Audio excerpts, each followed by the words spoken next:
ಅಣ್ಣ ಒಂದು ವಿಶೇಷ ವಿನಂತಿ ಏನಂದ್ರೆ ಗೈಡ್ಲೈನ್ಸ್ ಪ್ರಕಾರ ಅವ್ರಿಗೆ ಆಸ್ತಿ ಮುಟ್ಟುಗೋಲು ಹಾಕ್ಬೇಕು. ಅದನ್ನ DC ಮೇಡಮ್ ಅವ್ರಿಗೆ ಹೇಳೀನಿ, GD ಮೇಡಮ್ ಅವ್ರಿಗೆ ಹೇಳೀನಿ. ಗೈಡ್ಲೈನ್ಸ್ ಒಳಗೆ ಐತೆ ಅಣ್ಣ ಅದನ್ನು ದಯವಿಟ್ಟು ತುರ್ತುಗತಿಯಲ್ಲಿ ತಾವು ಅದನ್ನು ಅವ್ರ ಆಸ್ತಿಗಳನ್ನ ಮುಟ್ಟುಗೋಲು ಹಾಕಬೇಕು.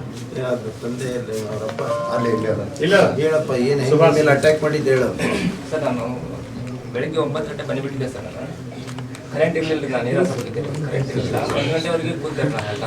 ಮತ್ತು ಆಮೇಲೆ ಹಂಗಾರೆ ಮನೆ ಕಡೆಗೆ ಹೋದಾಟ ಹಂಗಾರೆ ಅಂತೇಳಿ ನಮ್ಮ ಬಾಜು ಚೆನ್ನಾಗಿ ನಮ್ಮ ಅಕ್ಕ ಅಲ್ಲಿ ಊಟ ಗೀಟ ಮಾಡಿಕೊಂಡು ಸ್ವಲ್ಪ ಸಂತಿ ಮಾಡ್ಕೊಂಡು ವಾಪಸ್ ಬರ್ತಿದ್ದೆ. 4:30 5 ಗಂಟೆ ಲಗ್ರಿ ಬರೋಬೇಕಾದಾಗ ಡೈಲಿ ನಾವು ಅವ್ರು ಇದ್ರ ಬದ್ರ ಅಡ್ಡಾಡ್ತಿದ್ರಿ. ಅಂದ್ರೆ ಟ್ರ್ಯಾಕ್ಟರ್ ತೊಗೊಂಡು ಅವ್ರು ಹೊಲಕ್ಕೆ ಹೋಗಿದ್ರು, ನಾವು ಹೋಗಿದ್ವಿ, ನಾವು ಸೈಕಲ್ ಮೋಟರ್ ತೊಗೊಂಡು ಹೋಗಿದ್ವಿ. ಹಿಂಗೆಲ್ಲ ದಿನ ಅವ್ರ ಪಾಡಿಗೆ ಅವ್ರು ಹೋಗಿದ್ರು, ನಮ್ಮ ಪಾಡಿಗೆ ನಾವು ಬರ್ತಿದ್ವಿ.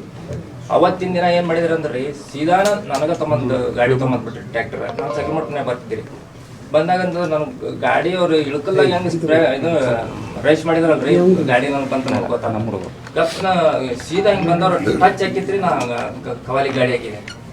ಗಾಡಿ ಕವಾಲಿ ಹಾಕಿದವ ನಾನು ಸ್ವಲ್ಪ ಹೈಟ್ ಆದ್ರೆ ಗಾಡಿ ಫುಲ್ ಆಗಿಬಿಡ್ತೀವಿ. ನಾ ಇನ್ನೇನು ತೆಳಗೆ ಬಿದ್ದಾಗ ಸ್ವಲ್ಪ ಇಲ್ಲಿ ಗಿಡ ಬಿಡ್ತೀರಿ ನಮ್ಗೆ ರೋಡ್ ಸೈಡ್ ಗಿಡ. 2-3 ಮಂದಿ ಇದ್ರಿ ಅವರು. 2 ಮಂದಿ ಓಡಿ ಬಂದಾಬಿಟ್ರಿ. ಬಂದಾಗಂತಂದ್ರೆ ಸಿಕ್ಕರು ನಾನು ಹೊಡಿತಾರೆ ನಮ್ಗೆ ಗೊತ್ತಾದ್ರೆ ಓಡಾಗತ್ತೆ. ಅಂದ್ರೆ ಜೋಳ ಐತ್ರಿ, ಜೋಳದಾಗ ಓಡಿಬಿಟ್ಟೆ ಸರ್. ಭಾಳ ದೂರ ಓಡಿದೆ ಸರ್. ಓಡಿ ಆ ಜಗದ ಮ್ಯಾಗ ಫೋನ್ ಬೀಳ್ದ ಹೋಗಿದ್ರೆ ನಾ ಈ ಇನ್ಸಿಡೆಂಟ್ ನಡೆಯೋದಕ್ಕೆ ಅವಕಾಶ ಮಾಡಿಕೊಡ್ತಿರ್ಲಿಲ್ಲ. ನನ್ನ ಮಗ ಹೇಳ್ತಿದ್ದಾನೆ, ಈ ಮೈ ಬಿಟ್ಟು ಎಲ್ಲಿ ಬರಬೇಡ, ನಾನು ಏನಾಗಿಲ್ಲ ಅಂತ ಹೇಳ್ತಿದ್ದಾನೆ. ಅದು ನನ್ನ ಕಡೆಗೆ ಫೋನ್ ಬಿದ್ದಿರೋದಕ್ಕೆ ನಾ ಇವ್ಗೆ ಏನು ಹೇಳಕ್ಕಾಗ್ಬಿಟ್ಟಿಲ್ರಿ. ಅವರು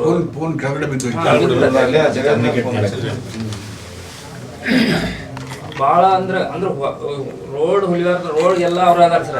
ನಾನು ಹೆಂಗಾದ್ರು ಮಾಡಿ ಎತ್ತರ ಗೊಂಜಾಳದಾಗ ಉಳಿಬೇಕು. ಅದು ಬಿಟ್ಟು ಹೊರಗೆ ಬಂದ್ರೆ ನಾನು ಹೊಡಿತಾರೆ. ಆ ಪರಿಸ್ಥಿತಿ ಒಳಗೆ ನಾ ಇದನ್ನು ಸರ್. ಅಷ್ಟೊಳಗೆ ಇವನು ಅಲ್ಲಿ ಕರ್ಸ್ಕೊಂಡ್ರಲ್ರಿ. ಮತ್ತು ಮನ್ಯಾಗ ಹೆಣ್ಮಕ್ಳು ಅದಾರ ಅನ್ನೋದಷ್ಟ ಗೊತ್ತಾಗೈತಿ. ಬಡ ಬಂದು ಈ ಟೈಪ್ ಮಾಡ್ಯಾರ ಸರ್.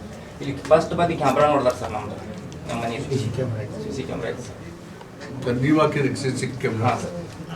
ನೀವು ಹಾಕಿದ್ರಿ ನಿಮ್ಮ ಏನರ ಮುಂದೆ ಇನ್ಸಿಡೆಂಟ್ ಆಗ್ಬೋದೇನೋ ಅಂತಂದ್ರೆ ಮುನ್ನೆಚ್ಚರಿಕೆಗಾಗಿ ಅವ್ರಿದ್ದ ಏನಾದ್ರು ಘಟನೆ ಆಗಕ್ಕಿಂತ ಮೊದಲೇ ಹಾಕೊಂಡಿದ್ರ?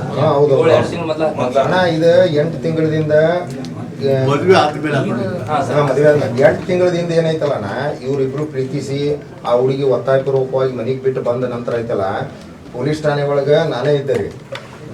ನಾನು ಇನ್ನೊಬ್ರು ನಮ್ಮ ಮಲೇಶನ ಅಂತ ನಾವಿಬ್ರು ಇದ್ದೀವಿ. ಈ ಪ್ರಕರಣದ ಸಂಪೂರ್ಣ ಇತಿಹಾಸ ಡಿಸಿಷನ್ 2 ದಿವಸ ಕುಂತು ನಾವು ಠಾಣೆ ಒಳಗೆ ಆ ಕುಟುಂಬನ ಮತ್ತು ಇವ್ರ ಕುಟುಂಬ ಅಂದ್ರೆ ಇವ್ರ ತಂದೆ ವಿವೇಕ ಇನ್ನೊಬ್ರು ರಿಲೇಟಿವ್ ಒಬ್ರು ಇದ್ರೆ ಇದನ್ನ ನಾವೇ ಬಗೆಹರಿಸಿದ್ವಣ್ಣ. ನಾವು ಆಕ್ಚುಲಿ ಬೇಡ ಇದು ನಮಗೆ ಒಪ್ಪಂಗಲ್ಲ, ಮುಂದೆ ನಮ್ಗೆ ಏನು ತೊಂದರೆ ಆಗ್ತೈತೆ ಅಂತಂದು ಇಷ್ಟೆಲ್ಲ ಡಿಸಿಷನ್ ತಗೊಂಡಿದ್ವಣ್ಣ. ಆದ್ರೆ ಆ ಹುಡುಗಿ ಏನ್ ಮಾಡಿದ್ಲ, ಒತ್ತಾಯಪೂರ್ವಕವಾಗಿ ಇವ್ರನ್ನ ಮದುವೆ ಅಲ್ಲ.